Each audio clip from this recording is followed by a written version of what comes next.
is not something contingent upon Brahman. It is the necessary quality of Brahman. What do we mean by being necessary quality of Brahman?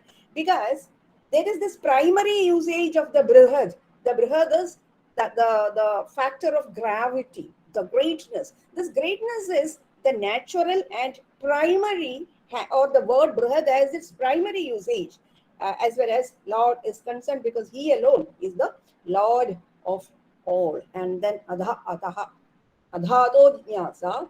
So, what does this Atha mean? There are two contrapositions.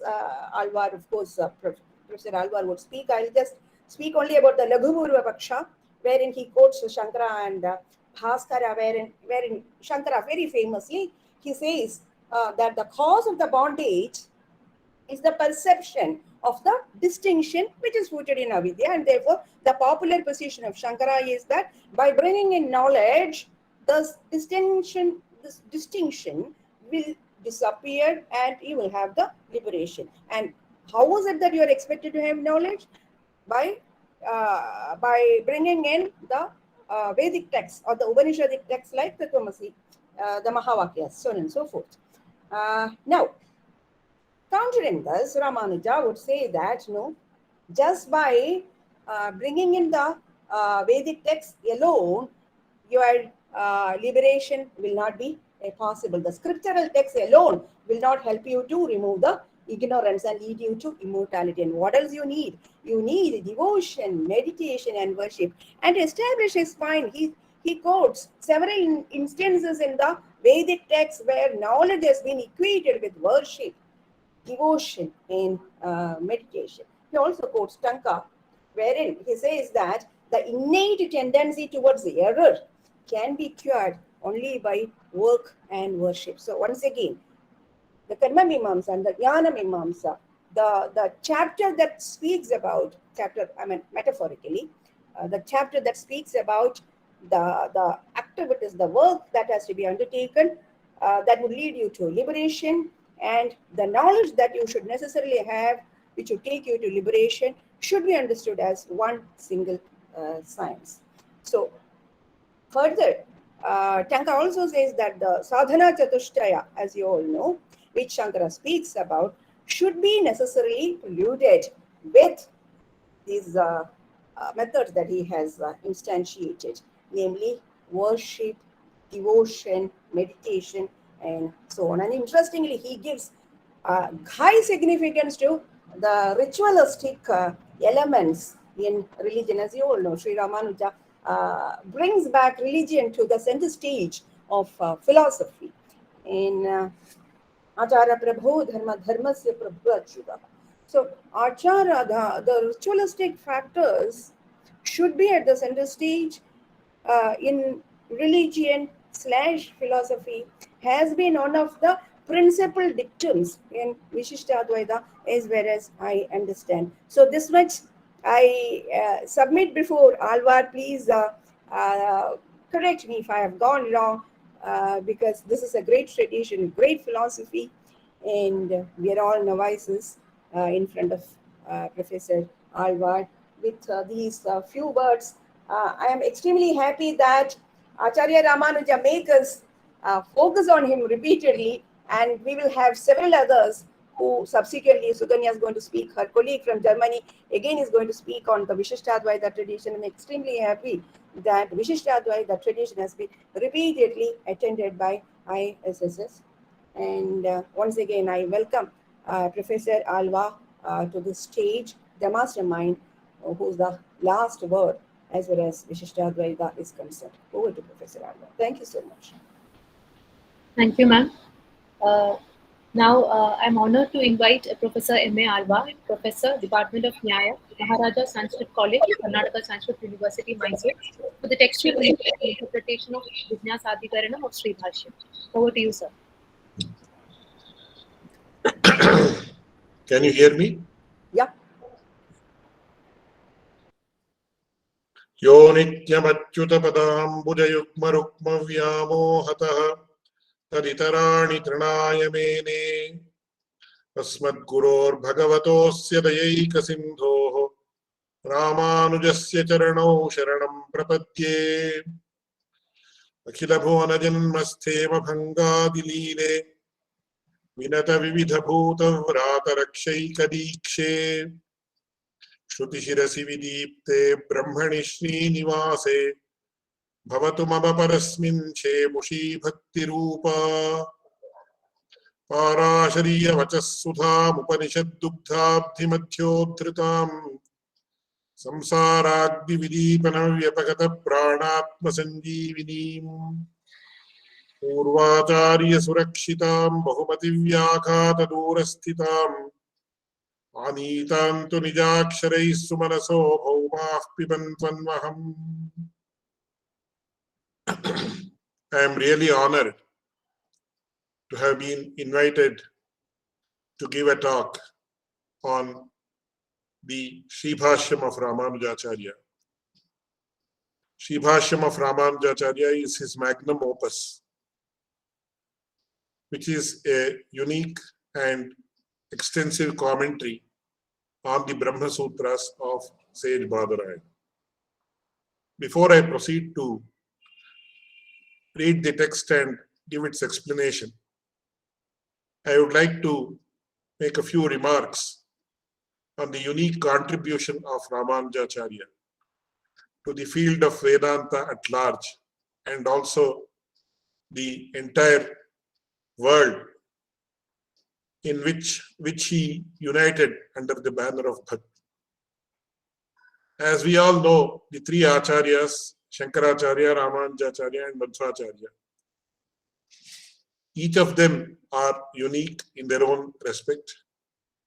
Each of them have contributed a lot to the field of knowledge, especially the field of philosophy. And each person has his own wonderful way of putting things. The uniqueness of Ramanujacharya was that he was the first Acharya to openly propound that bhakti or devotion is the path to attain salvation. And it can be practiced by one and all, irrespective of their nationality, caste, creed, sex, color, or any other such aspect. So Ramanujacharya was the first Acharya who actually proclaimed that every human being in this world is potentially divine, and he or she, without any distinction, can attain salvation or moksha. And bhakti is the path to do that. This has been accepted by Shankaracharya also when he says, moksha sadhana samagriyam bhaktireva gariyasi. So that way, all the three acharyas accept that bhakti or devotion can lead to salvation. The second point is that Ramanujacharya strived hard to arrive at a consensus between several seemingly opposite schools. For example, when we come across the interpretation of the Vedic passages, while the Advaita tradition gives prominence to those passages that propound the unity or aikya of the individual soul and the supreme soul, it is known as Advaita. And also the school of Dvaita, which gives prominence to those Vedic passages which propound the distinction between the individual soul and the universal soul. Ramanujacharya strived hard to bring a consensus between these two seemingly opposite schools. He propounded a theory. I will just explain it in a few minutes before I go on to read the text, because this is one of the most unique contributions of Ramanujacharya. So the Advaita philosophy takes a position where it says, if something is already known by means of ordinary knowledge, then the Vedas will not come to proclaim it. the aspect that the Jivatma and Paramatma, the individual soul and the Supreme Soul, are distinct from each other, is well known from our own experience. So why would the Vedas venture to say something that is very mundane or very, very well known? Because it is mentioned that aprapte shastram arthavat. When something is not known to the ordinary people, it's only then that the Vedas step in to mention that. That is why when we talk about the definition of vidhi, it says ajñātārtha jñāpakaha veda bhagaha vidhi. The text that propounds something that is not known ordinarily is what is known as vidhi. Since the bheda or distinction is well known in the world, it is not necessary for the Vedic passages to ordain something that is already well known. It is therefore that the Vedic passages give prominence to the unity or aikya of the Jivatma and Paramatma. And they propound the four Mahavakyas which say, Ahamatma Brahma, Ayamatma Brahma, Aham Brahmasmi, Tattvamasi and Prajnanam. On the other hand, the Dvaita philosophy says, how can the Vedas propound something which cannot be, which is contradictory to the popular experience? It is therefore we have to give prominence only to the Vedic passages that propound the distinction between the Jivatma and Paramatma.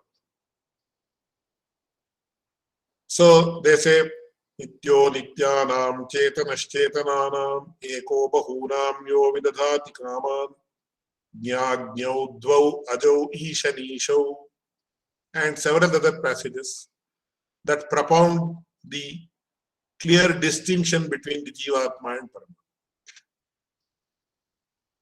When Ramanujacharya was confronted with these two different opposite viewpoints, he felt that there is some mechanism in the Vedas themselves that can reconcile these two seemingly opposite positions.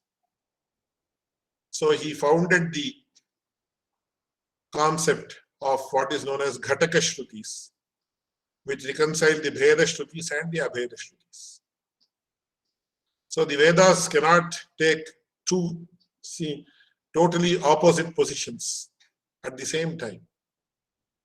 So he said the issue of Bheda and Abheda, distinction and non-distinction, can be resolved within the framework of the Vedas.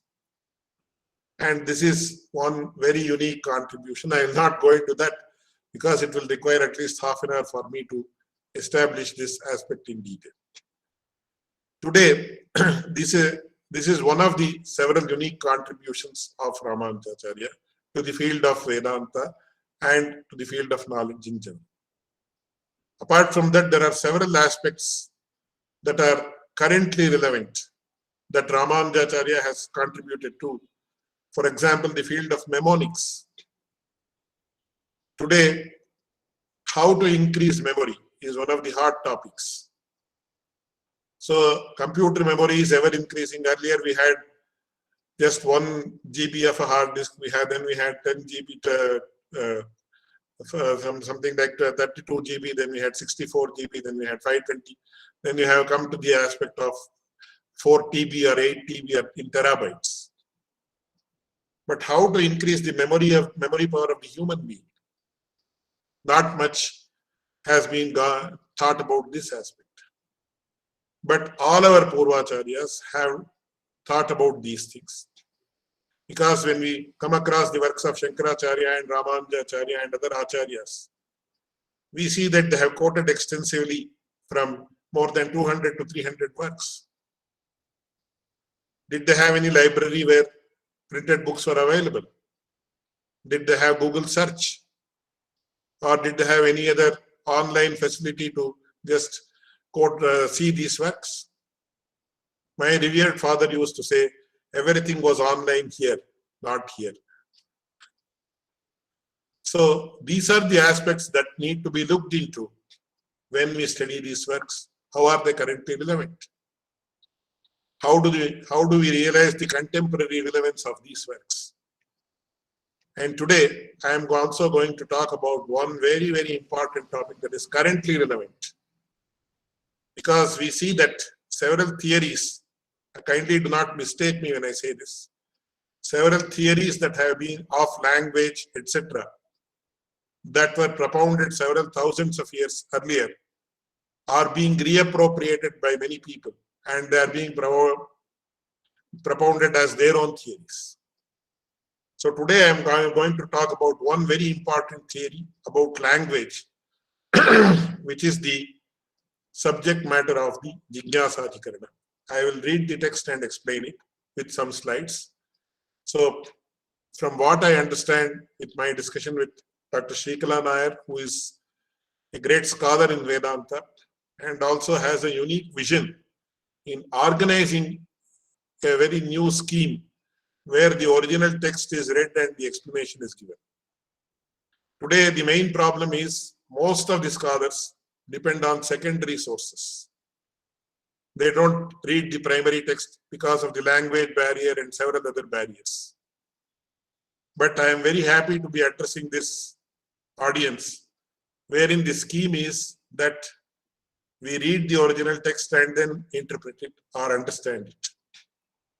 And Sanskrit language has its own uniqueness and greatness because the language itself is divine, especially when it comes through the mouths of great acharyas like Shankaracharya and Ramanujacharya. When you read the works of Shankara, you can see how powerful it is. When he says, Yatha cha ayamartho vedantanam, tatha vayamasyam shariraka mimamsayam pradarshayishyama. Just see the grandeur of the language, how he uses it.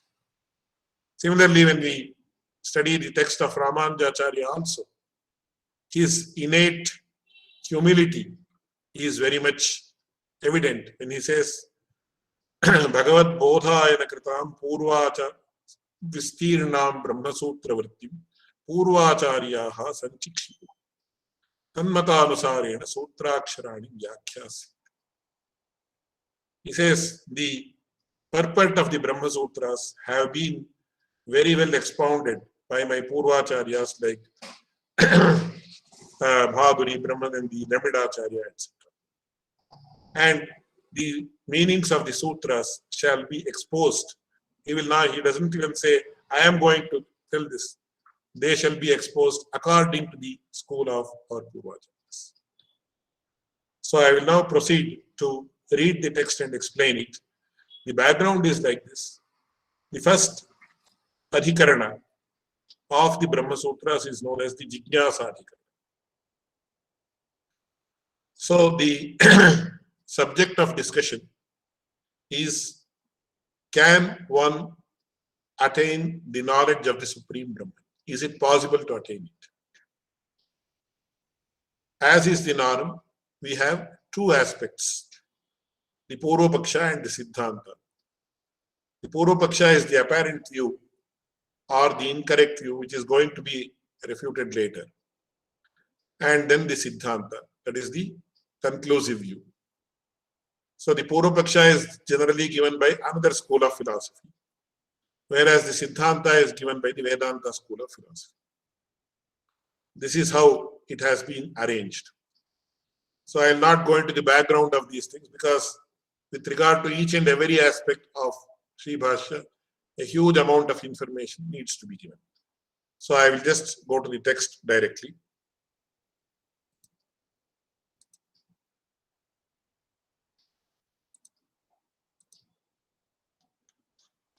I hope you are able to see the text.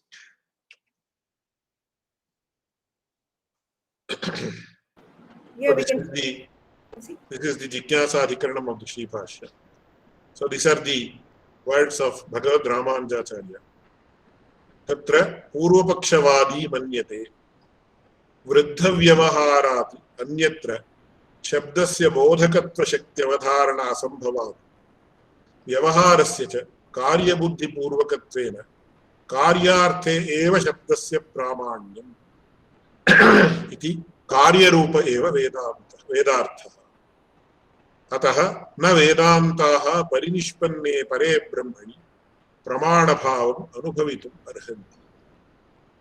न च पुत्रजन्मादिसिद्धवस्तुविषयवाक्येषु हर्षहेतूनां कालत्रयवर्तिनाम् अर्थानाम् आनन्त्यात् सुलग्न सुखप्रसवादि हर्षहेत्वर्थान्तरोपनिपात संभावनया च प्रियार्थ प्रतिपत्तिनिमित्त मुखविकासादिलिङ्गेन अर्थविशेष बुद्धिहेतुत्व निश्चयः नापि व्युत्पन्नेतर पदविभक्त्यर्थस्य पदार्थान्तर निश्चयत्वेन पदान्तरार्थ निश्चयेन प्रकृत्यर्थ निश्चयेन वा शब्दस्य सिद्धवस्तुनि अभिधान शक्ति निश्चयः ज्ञातकार्य अभिधायि पदसमुदायस्य तदंश विशेष निश्चय रूपत्वात् तस्य.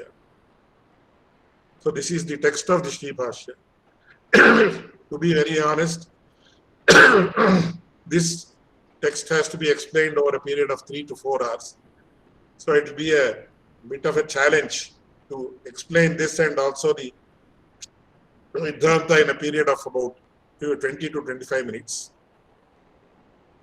So I will just give an example. The Purva Paksha, or the apparent view put forth by the Prabhakara Mīmāmsakas. Incidentally, the Prabhakara Mīmāmsa school is the older school of Mīmāmsa, whereas the Bhatta Mīmāmsaka school, or the Mīmāmsa school propounded by Kumarila Bhatta, is in later version of the Mīmāmsa. So the Prabhakara Mīmāmsa school says all important Vedic passages which are in the form of vidhis are in the form of ordaining something. It says any sentence without a verb is incomplete. Therefore, it is mentioned that sarvam vakyam kriyayam parisamaptate. And in case there is a sentence without a verb, you either understand that there is the word as asti or bhavati. And in all Vedic passages, the verb is generally in potential mode, where some aspect is being ordained. For example, is gamanaya. And it is also pertinent to note that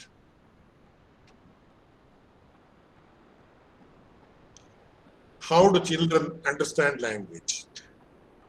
So the answer is by means of permutations and combinations based on the actions that follow the instruction or commands given by elders to their words.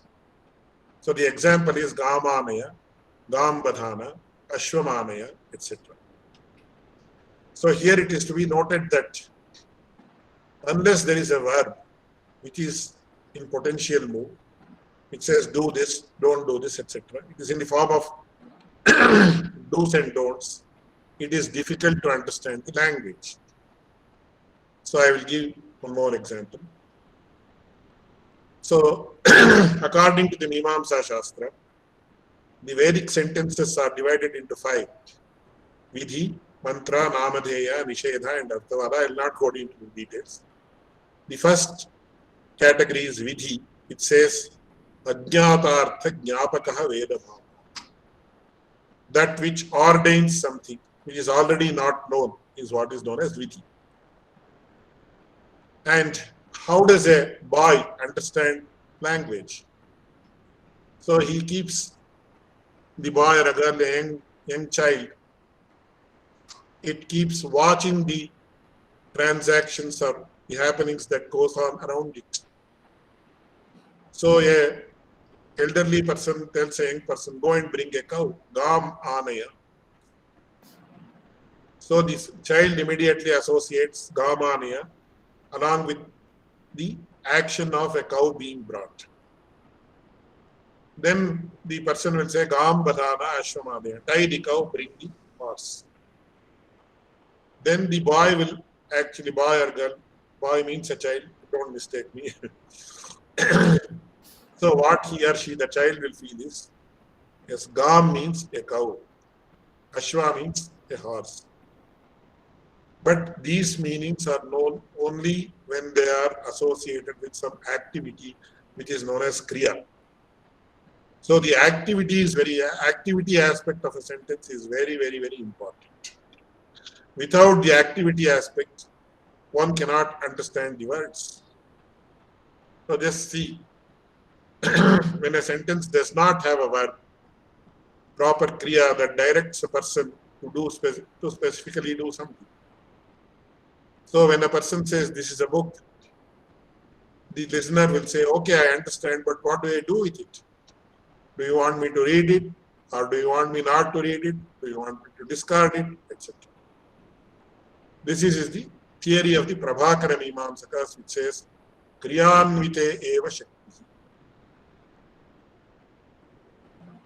Then, when a person says, this is a nice book, read it, he will immediately understand it.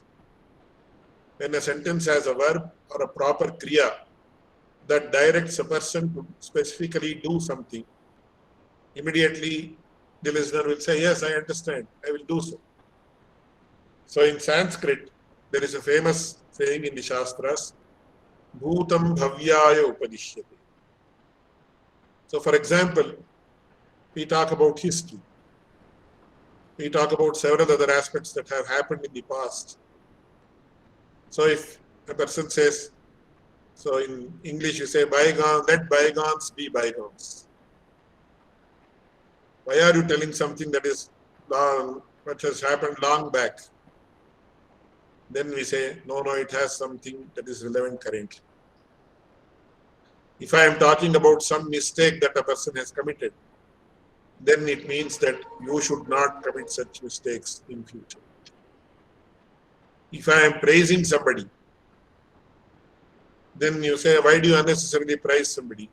The answer is, I am praising him because all of us have to follow him. We have to try to emulate his values. So it says, Bhutam Bhavyaya Upadishyate. So what has happened shall be explained because it has it has a great value for what has to happen in future. Similarly, Siddham Sadhyaya Upadishyate. What is already there is mentioned because it has some very important role in the future in what has to happen, which is known as sadhya. So unless there is a kriya or a verb in a sentence, that sentence will not be complete. That is why it is said, Sarvam Vakyam Kriyayam Parisamam. So it is very, very important to note that if there is a sentence that does not have a verb which ordains you to do something, then that sentence is not totally valid. So taking this theory forward, the Prabhakara Mīmāmsakas say, these sentences that just mention about the Brahma. For example, we said, Ayam Atma Brahma or Sarvam Kalvidam Brahma. So this does not ordain any. For example, the basic passage, Ayam Atma Brahma. What does it say? This Atman is verily the Brahman himself or itself. Or when it is said, Sarvam Kalvidam Brahma, everything in this world is nothing but the Brahman itself. Does this sentence ordain something? Does it say do this or don't do it? There's nothing. So what is the value of such a sentence? And they go further and say, in the Vedanta text, that is the Upanishadic text, though there are several sentences or passages that ordain like Tajjara, Nikishanta, Upasita. In this sentence, of course, you have the word Upasita, which is an ordainment or injunction. Similarly, you have something like Atmavare Drashtavya Shrotavyo Mantavyo Nijithyasitavya. So, according, speaking purely in Sanskrit, it is said, if a sentence does not contain ling, lot, tavyadadi pratyaya, that is, if it doesn't have the ling lakara, the potential mood, or lot lakara, which also is in the potential mood, or the tavya pratyaya, which denotes an injunction or an order, to put it in a very ordinary language. If a sentence does not contain any of these suffixes or moods, then that sentence is not valid. The examples have been given just now. So the Prabhakara Mimamsaka said, only those sentences which ordain something are to be taken as the important Vedic passages, whereas there are several other anecdotes in the Vedas. For example, so rodi rodi tad rudrasya rudratvam tad hiranyam abhavati. There is a very beautiful anecdote in the Vedas.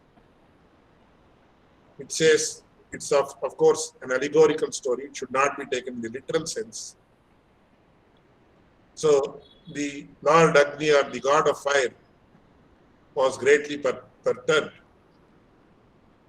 and he burst into tears, and the tears that rolled down the eyes of Agni became gold. So Prabhakara Mimamsaka say, we are aware that there are several such passages in the Vedas, but we don't treat them on par with the Vidhi sentences, which ordain something. These passages are known as Arthavada. They have an indirect meaning and not a direct meaning. So this particular passage which I referred to just now, which explains that the tears that rolled down from the eyes of the Lord of Fire Agni became gold, became the metal gold, or became the gold metal. This means that a sacrifice wherein Agni is the god to be worshipped, that sacrifice begets fruits very easily. So it has some other meaning. So we give a very good example in the Indian context, I would like to add. So once a young boy went to an enemy's house and he had some food there. According to Indian tradition, you are neither supposed to feed an enemy at your house, nor are you supposed to partake food in an enemy's house. Dvishadannam na bhoktavyam, dvishamtam naiva bhodhi. So when it came to the notice of the father that his son had consumed some food in the enemy's house, he immediately proclaimed Visham Bhungsha, partake poison. So does it mean that the boy has to obey the father and immediately consume poison and die? Will a father ever ask his son to literally consume poison and die? He will never do it. So go back to the intention of the speaker, where it means that consuming food in the house of an enemy is worse than consuming poison. So therefore, these passages are of the Arthavada category, and they do not have their own the literal meaning, what they literally mean. So in this context also, the Prabhakara Mimamsakas put forth a theory which says that these Vedic passages are the Upanishadic passages that do not propound any action, like Sarvam Khalvidam Brahma, Tattvamasi, Aham Brahmasmi, etc. or Jnājñau, Dvau, Ajau, Ishanisho, any Vedic passage that does not put forth any activity or does not advise any activity to be taken does not have any meaning. Of course, it may have some meaning, but it's not meaningful in the true sense of the term. So they say that since this is the way all the Upanishads are, why do you start a new Shastra called the Vedanta Shastra? Because most of the passages that ordain the existence of the Brahman are such passages. So it is useless to start such a Shastra. This is what the view of the Prabhakara Mīmāmsakas is. So this is what is summarized in this passage. I will just read out the passage.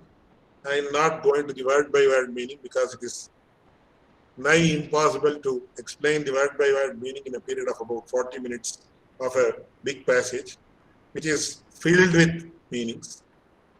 Karya buddhi pravritti vyapti balena shabdasya pravartaka artha avabodhitvam avagatam iti sarvapadanam karyaparattvena sarvaihi padaihi karyasyaiva vishishtasya pratipadanati na anyamita swarthamatre padashakti nishchayaha ishtasadhanata buddhistu karya buddhi dvarena pravrittihe na swarupena atita anagata vartamana upaya buddhi ishtopaya buddhishu pravrittyanupalabdhe ishtopayo hi patprayatnadrite na siddhyati atah matkriti sadhyeti buddhihi yavan na jayate tavan na pravartate atah karya buddhireva pravrittihe iti pravartakasyaiva shabdavachyataya karyasya vedavedyatva परिनिष्पन्न रूप ब्रह्म प्राप्ति लक्षण अनंत स्थिरपद अप्रतिपत्तेः अक्षय्यं हवै चातुर्मास्य आदिन सुकृतं भवति इत्यादिभिः कर्मणामेव स्थिरफलत्व प्रतिपादनाच्च कर्मफल अल्प अस्थिरत्व ब्रह्मज्ञानफल अनंत स्थिरत्व ज्ञान हेतुकः ब्रह्म विचारारंभः न युक्तः. Further, here he adds that why do you want to start a new Shastra called the Uttara Mīmāmsa Shastra or the Vedanta Shastra? What you are supposed to achieve by means of Vedanta Shastra can be achieved by the Purva Mīmāmsa Shastra itself. Because in the Purva Mīmāmsa Shastra it says, Akshayyam havai chaturmasya yadinas sukritam bhavati. A person who performs the Chaturmasya Yajna, he attains exalted and permanent bliss. So, why are you unnecessarily starting a new Shastra? Many a times we say, why are you reinventing the wheel when it's already there? So, the Prabhakara Mīmāmsakas put forth a very strong argument. And they say that the Vedanta Shastra is redundant because of the aforementioned reasons. So this is the apparent view of the Prabhakara Mīmāmsakas, which is put forth by Ramanujacharya in his Śrībhāṣyam. And this is very well answered. Here, it is, of course, to explain the entire text in detail will take at least 4 to 5 hours of only these two passages. But see how these concepts are very beautifully analyzed.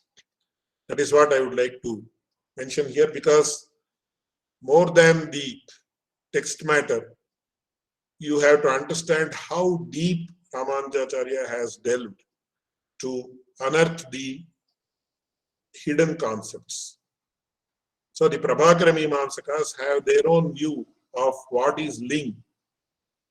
Ling means the lakara or the potential mood, which says do this, don't do this, etc. Of course, for those who are familiar with Sanskrit, we know Vidhi, Nimantrana, Amantrana, Adhishta, Samprashna, Prarthaneshu ling, Lotcha. I will not go to explain that, but I will just explain the concept of ling. which is very well analyzed by Ramanujacharya while explaining the school of the Prabhakara Mīmāmsakas. So, when you talk about an injunction, there are three important clauses that define the meaning of injunction. One is Ishtasadhanatvam, second one is Kritisadhyatvam, and third one is Baladanishta Ananubandhitvam. So Ishtasadhanatvam means it should be an instrument to fulfill one's desires. And it should be Kritisadhyatvam, it should be achievable by one's effort. And third one is it should not be associated with any danger or undesired consequences. Only when all these three clauses are fulfilled, an injunction will be followed and it can be called as an injunction. Otherwise, it cannot be called as an injunction and it will not be followed. So we can understand this when we actually see the following example. So suppose I leave out this Kritisadhyatvam. Then suppose somebody says, please go and get me the moon. In English, they very famously proclaim, I am not asking for you to get the moon. Because it is not possible, it is not Kritisadhya, or it is not possible for a person to get the moon by one's own efforts. So if you leave out the clause Kritisadhyatva, then one would aspire to get the moon. That's why it says, Yadi Kritisadhyatvam nopadiyate tarhi Chandramandalaneyanadu pravritti prasanga. That's what is mentioned. So suppose I say, I want you to get the moon. I say, no sir, it's not possible because no effort can be successful in getting the moon. Similarly, if you say Ishtasadhanat, if it is not the means to fulfill one's desires, then he will leave it out. He will not entertain it.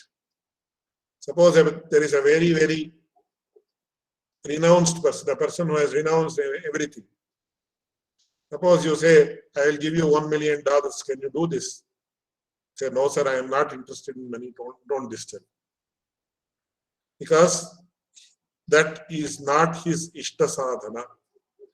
It doesn't procure what he really wants. So it should be Ishta Sadhanatva is one of the most important aspects that govern the process of injunction and its following. And then thirdly, Baladanishta Ananubandhitvam. So if it is associated with a very severe danger, then it will not be followed.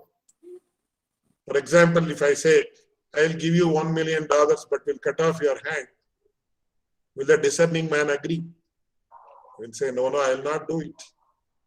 Because my hand is most important. Even $1 million cannot compensate my hand. So it's invaluable. So these are the three most important aspects of Vidhi.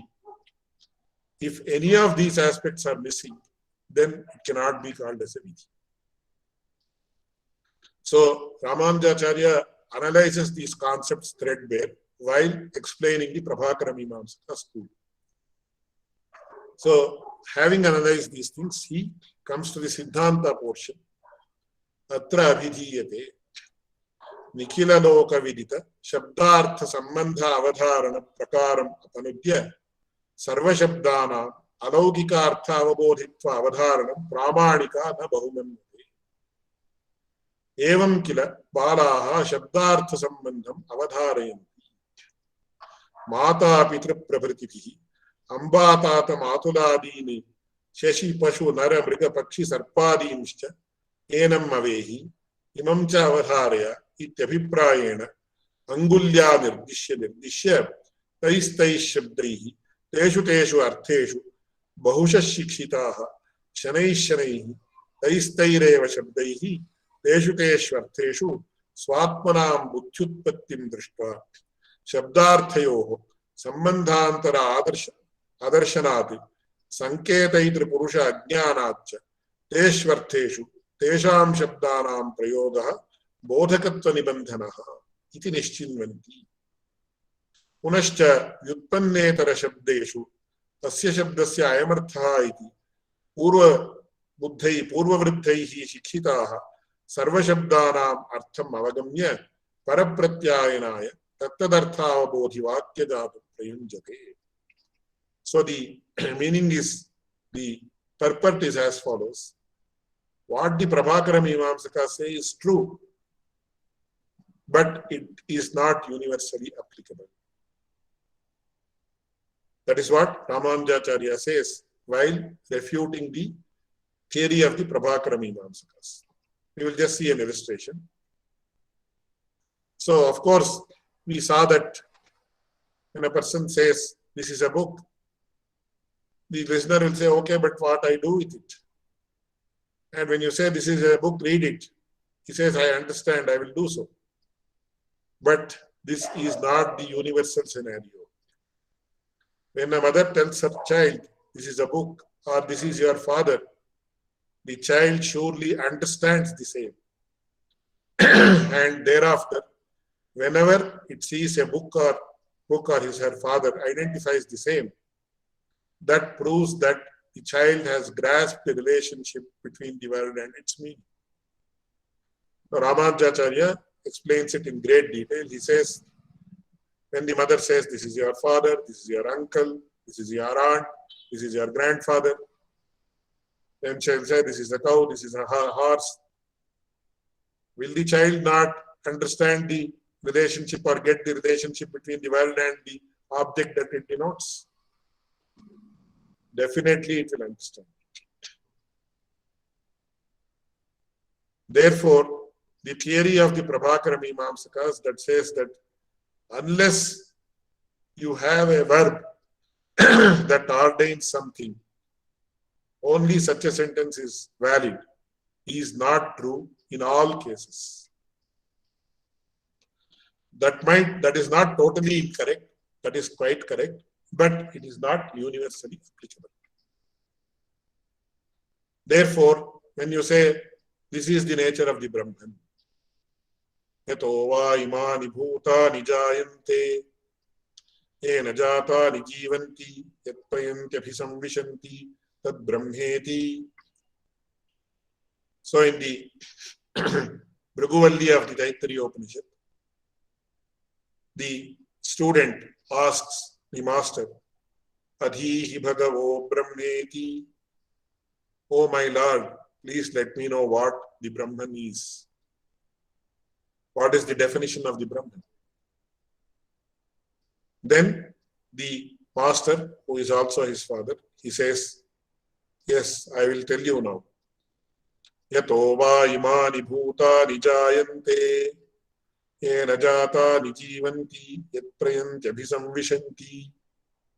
That entity by which all these beings come into existence, that entity by which all these entities sustain, or they are sustained in this world, and that entity into which all these ultimately merge into, yat prayantyabhisamvishanti, that is the Brahman.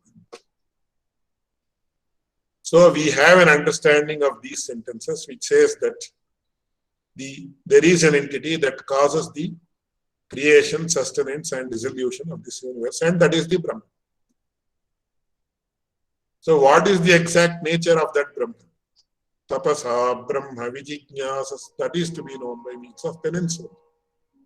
It cannot be explained by words. One can define what is the Brahman by words, but you cannot experience the Brahman by words, by listening to those words. You have to perform tapas, and then within yourself you have to experience that Brahman. So, do we not understand these sentences? We say in English, the proof of pudding is in eating. So definitely we understand these sentences, and therefore it is in the fitness of things that we can understand the existence and nature of the Brahman, even though those sentences that propound the Brahman do not have or do not ordain any particular action. So the conclusive view would be, one can understand or acquire the knowledge of the relationship that exists between the world and its meaning without association with an action. This can be seen when a mother or father introduces their kith and kin to the child, etc. One can acquire the knowledge of the relationship that exists between the word and meaning, even through sign language. These are all very important concepts that are pertinent to modern theories of language. So this concept, that is, whether a sentence without a verb can really mean something or not, is today very much relevant in the context of discourse analysis and several other contemporarily important language theories. I will not go into that aspect because already we have exhausted the given time to me. So I will just take a few more minutes to conclude. When such is the situation, where is the need for an action to be invariably associated when one needs to acquire the knowledge of the relationship that exists between the word and its meaning, as mentioned by the Prabhakara philosophers? Therefore, the Upanishadic passages that contain several sentences that speak about the Brahman, but are not associated with any action, can convey the intended meaning. Therefore, it is in the fitness of things, or it's quite correct to start explaining a Shastra dealing with the Brahman and its associated aspects. So in conclusion, this Shastra can be commenced. So this is the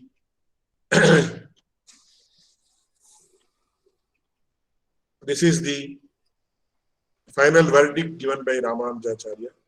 And finally, this is how it is interpreted. Atha, afterwards, therefore, Brahma Jijnāsa, the inquiry into the nature of the Brahman, is to be conducted.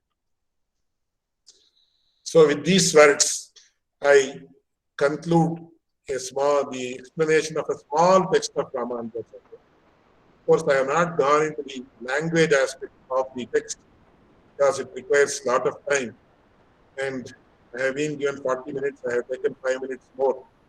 I hope the organizers will not mind. But one very important remark I would like to make before closing is that such sessions have to be held every day or several times a day if we have to understand the greatness of our Acharyas, whether it is Shankaracharya or Ramanujacharya. So there have to be sustained efforts to reach the message of the greatness and also the purpose of these passages, along with their contemporary relevance. Because many times we say, okay, whether we actually have, whether the Vedanta Shastra has to be commenced or not, who is concerned now? If you want to commence it, you can commence it. If somebody wants to propound it, let them propound it. So how is it relevant today? That's not the case. When you go deep into the topic and look at it from a modern perspective, which my father was a pioneer in this aspect, and he has delivered several lectures which are available on YouTube also.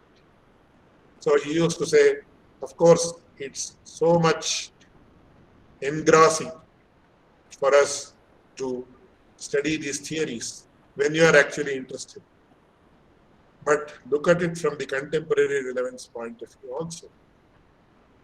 So when you have today, after the advent of what is known as the theories of natural language processing, it is one of the important applications of artificial intelligence, where attempts are being made for the last several years to teach computer a natural language. Teach computers a natural language, and it has been proclaimed by several people that Sanskrit is the best suited natural language. All these aspects come into it. So from this point of view also, you have to look at it. So purely from the traditional point of view also, it is very engrossing. But when you take these theories out of the context and discuss them and see what is their application, from that point of view also, it's very, very engrossing and very interesting and also very much necessary. So I thank Dr. Śrīkala Nair for giving me this opportunity to present what little I know about this subject. I am sure the listeners from all over the world, I suppose, have benefited at least a little bit from listening to my exposition. I once again thank Dr. Śrībhāṣyam Nyaya for visualizing this new concept of explaining the ancient text, reading the text and giving its explanation. This scheme, I think, is a very good scheme that needs to be continued with. And for your information, I have been teaching Śrībhāṣyam, of course, through Tamil medium, and several people from around the world are listening to it. And also, I have been teaching Tarkasangraha and others in Sanskrit medium, which are available online. And if somebody is interested, I would be happy to provide the link to them. So ultimately, we all have to work together to preserve our Shastras, because today, traditional scholarship is fast diminishing. And people, great scholars are there is no demand supply. There is a lot of demand, but there is no supply, because the tradition is fast vanishing, and though there are several scholars who are coming up, they are not devoting enough time to scholarly pursuits due to the onset of several aspects, the modern way of thinking, and this field not being very commercially viable, so to say. So what software engineer earns is nothing comparable to what a great scholar earns. So naturally, the youngsters are not attracted to these fields. And there are several other factors that contribute to this. So I request Dr. Śrībhāṣyam Nyaya to reverse this trend and encourage more and more people to take to scholarship, study the original texts of our predecessor Acharyas, and preserve them for posterity. Thank you very much once again, and I am grateful to all of you who are present here, except for one or two persons. Most of them I do not know them. So I hope you have benefited, and I would be very happy to have your feedback on what I have mentioned during the course of my talk. Thank you very much. Thank you, Professor Alwar, for that insightful and detailed explanation of the text. Now it's time for discussion. I request all the participants that you may directly pose your questions to the professor.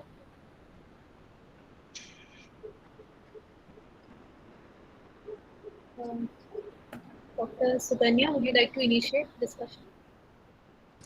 Yeah, sure. Audience, sorry. Did you speak to me? Sorry, may I? Yeah, you may. Okay. Audience, for me, thank you so much for that presentation. It was very enlightening. It was so clear that I don't have any questions per se on what you said here, but I had a side question. I hope that I don't direct the discussion away. You mentioned how the memory of the acharyas was so good, and they could quote from so many works, and you said something like 200 pramanas from which they quoted. And it reminded me of a conversation I had with somebody, how I was telling them that the sources that Madhvacharya used was a bit obscure at times. I'm not getting into details here. And the other person asked me back, then why did Ramanujacharya use Subala Upanishad, which is not part of the 10, it's an 11th one. Do you think that's fair? Because if everybody plays by the same set of rules, he should have stuck to the 10 Upanishads. So, I mean, any idea why he uses Subala Upanishad? Yes, very good question, very pertinent question. So you have to see the historical background when these works were authored. So when Shankaracharya established his Śrībhāṣyam, he authored, he was actually debating with the Buddhists. So in the Śrībhāṣyam, where he explains or establishes the existence of a universal conscious principle, he does not quote even one Vedic passage, because the Vedas were not accepted as an authority by the Buddhists. So it's only later in his Brahma Sutra Bhashya that he quotes the Upanishadic passages. But by the time of Ramanujacharya, there was no question about the authenticity or the authority of the Upanishads. So when he quotes, so he was actually discussing and having debates with the Advaita school of philosophy, where he quotes only from the Dashopanishads in the beginning, at the first instance. And then if he quotes from Subala Upanishad or the Kaushitiki Upanishad or a few more Upanishads like these, he gives them the second prominence, or in the order of merit, he gives them the secondary order of merit, because it was not accepted by Shankaracharya and others. So you have to see the hierarchy in which he quoted the verses. So he first quotes from the principal 10 Upanishads. And then he says, Iti cha. So in other places, this has also been mentioned. So you have to note that he did not quote the verses from Subala Upanishad or Kaushitiki Brahmana Upanishad or Śrībhāṣyam Upanishad on par with the Dashopanishads. So he says, if you accept the authenticity of Subala Upanishad, then take it. If you accept the authenticity of Śrībhāṣyam Upanishad, then take it. But Madhvacharya, he takes a very liberal view. He quotes from Srimad Bhagavatam also. Ramanujacharya, though all the three acharyas accept the authenticity of Srimad Bhagavatam, Ramanujacharya quotes only from Vishnu Puranam because Shankaracharya has quoted extensively. So the authenticity of Srimad Bhagavatam was not so much established by the time of Ramanujacharya. But Madhvacharya goes one step further and says, why not? So it is, what you said is very much valid, because he says Katara and Shruti and Matara and Shruti, two Vedic things that are unheard of. But he says, he follows a theory, which Ramanujacharya also mentions, Anuktam Aviruddham Manyato Grahi. That which is not said in something that in your text, but it is not contradictory to your text. You can take it from anywhere. So Madhvacharya breaks, in a way you can say he broke the shackles. He was not very conventional. When he quoted from Srimad Bhagavatam and Katara and Shruti and Matara and Shruti, etc., which were totally unheard of. So he approached a more revolutionary type of attitude. So Ramanujacharya, he stuck to the tradition. He did not break the tradition anywhere. But he says, if you accept the authenticity or authority of Subala Upanishad, take it. But it is very clear the demarcation where he quotes from Subala Upanishad or the Śrībhāṣyam Upanishad or the Kaushitiki Brahmana Upanishad, the demarcation is quite distinct between the quotations of the Dashopanishads and this. So I hope I have answered your question. You absolutely did. Thank you so much.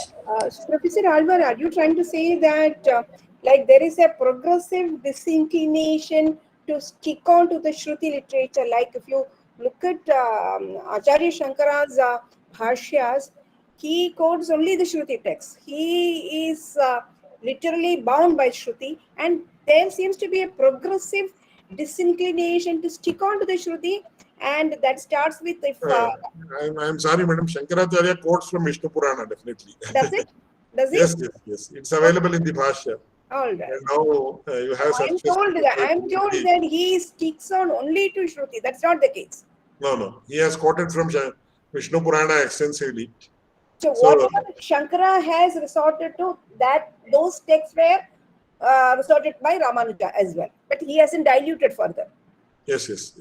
That is what you are saying. Yes, and it was only Madhva who has further Yes. brought So in. Madhvacharya was almost 200 years later than Ramanujacharya. By that time, the scenario had changed. Yeah. And fathers were ready to accept. So he has quoted from Srimad Bhagavatam also. Shankaracharya accepts the authority of Srimad Bhagavatam in another context, but not in the context of Brahma Sutras. Is there any? I would like to ask him something, but if there is any other question, then I would take a chance later. Professor Schumacher, would you like to ask? Hello. Yes, please go ahead. When you say that Shankara has not quoted other than Shruti, etc., generally it is intended that is the. No, he's saying no. No, he said it's not the case that. 1 minute. I'm just elaborating only one aspect of that. That when it is said the Vishaya Vakyas, that is in the Brahma Sutra Adhikarana, discusses Vishaya Vakya. Essentially, the Vishaya Vakyas are Upanishad Vakyas for Shankara. And apart from Upanishad Vakyas, he has not discussed any other Vakya, taking them as Vishaya Vakya and discussing Purvapaksha, Siddhanta, etc. But he quotes epics and Puranas in support of the interpretation and meaning which he has advocated. Ramanuja also does the same thing. In fact, 75-80% of Ramanuja's interpretation is following Shankara only. The Vishaya Vakyas are also essentially Shankara's Vishaya Vakyas. Whereas Madhvacharya essentially differs. He says, why should we have the Puranas, Upanishads alone on what is called on a high pedestal. Puranas are also equally to be held on high pedestal, and Purana Vakyas are also he is discussing. So in this way, he extends the authenticity to other religious scriptures also, of course, with their own parameters. I completely agree with you, sir. I completely agree with you. For example, if you go to Ramanuja, he may say Satvika, Rajasa, etc., that sort of interpretation. And Madhvacharya, even though he may accept Rajasa and Tamasa Puranas are also as authentic, but he may say that Vishnu Sarvottamatvam ye vadanti tayeva, something like that, Sadagameika Vignyayam.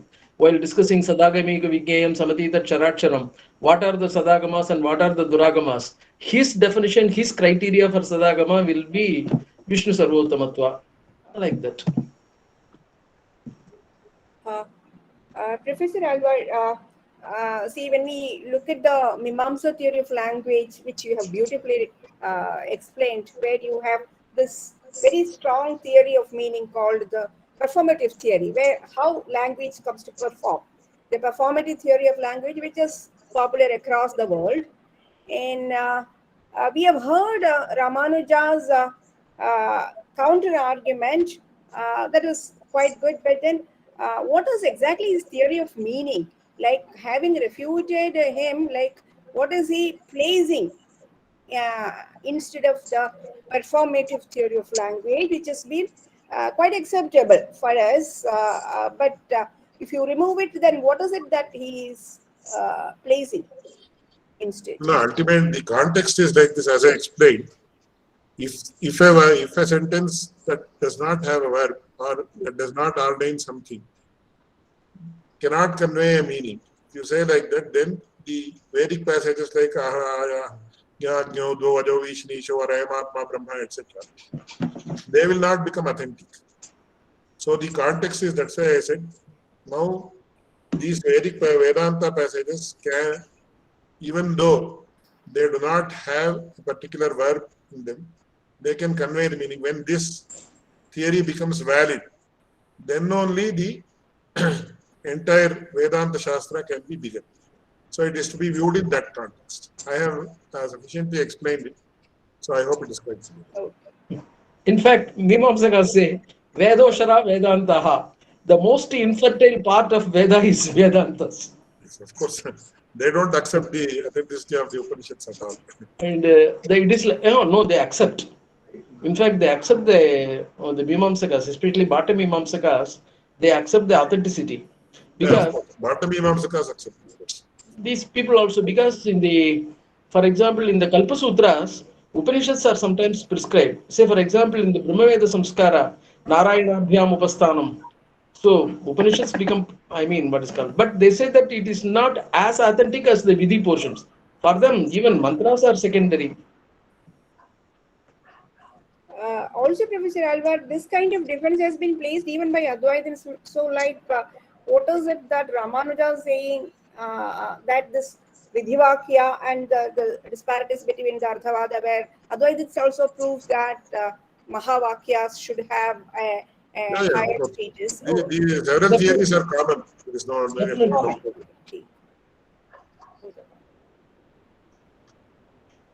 Ramya, go ahead. Ramanuja uses it in the place of Shastrarambhaka Samarthana. Shankara uses it in the Tattva Samarnayat, the first Varnaka. there he uses this particular argument, that is Karya that is common to Ramanujacharya also. Yes. There are two Varnakas. In the first Varnaka, this rejection, Pratipattivada and other things. Do we have any other questions? Have you seen the chat box? Is there any question in the chat box? No, there are no questions. Go ahead and Thank you, sir. Thank you, Professor, for that patiently attending to all the questions. Now, for the official vote of thanks, I invite Professor K.M. Sangameshan, Assistant Director, International School for Sri Shankara Studies.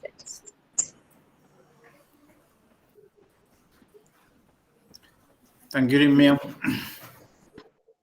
Respected scholars and dear friends, good evening.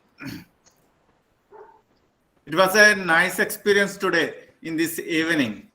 We could witness a beautiful presentation and we could hear a fine explanation of the Jijnāsādhikaraṇa of Śrībhāṣyam on Brahma Sutra. On behalf of the Sri Shankara Studies Circle and the participants of this program, I express our sincere gratitude to Professor M.A. Alwar, who enriched this evening with his wonderful presentation and explanation. Thank you, sir. It's my pleasure. We had a nice discussion also. Dr. Suganya, Dr. Srinivasan, and other scholars took part in this discussion. On behalf of the Sri Shankara Studies Circle and on behalf of the participants of this program, I thank these scholars who made this program more meaningful.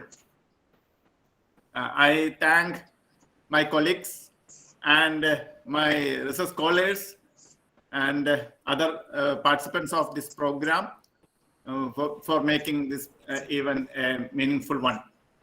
I wholeheartedly thank Professor Śrībhāṣyam Nyaya, the director of the International School of Sri Shankara Studies, for her introductory remarks to today's program. I also express our gratitude to all participants of this program. Thank you all. Once again, thanks. Thank you, Professor Alwar, for that great presentation. We are greatly indebted. We'll trouble you again. Thank you, Ji. Alwar Swamin. Thank you. It's very nice talking to you after a long time. Adiye Swami Nevike. Yes.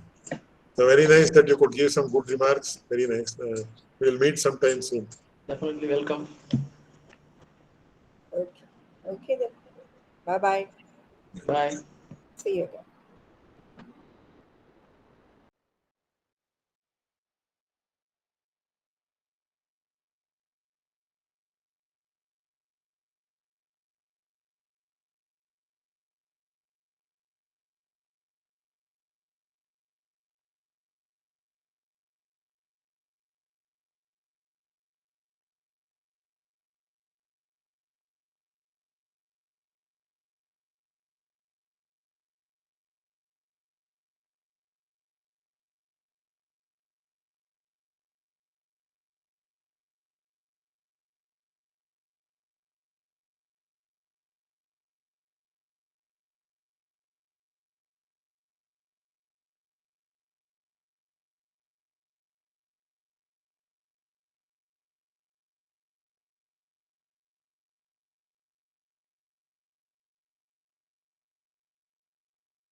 Please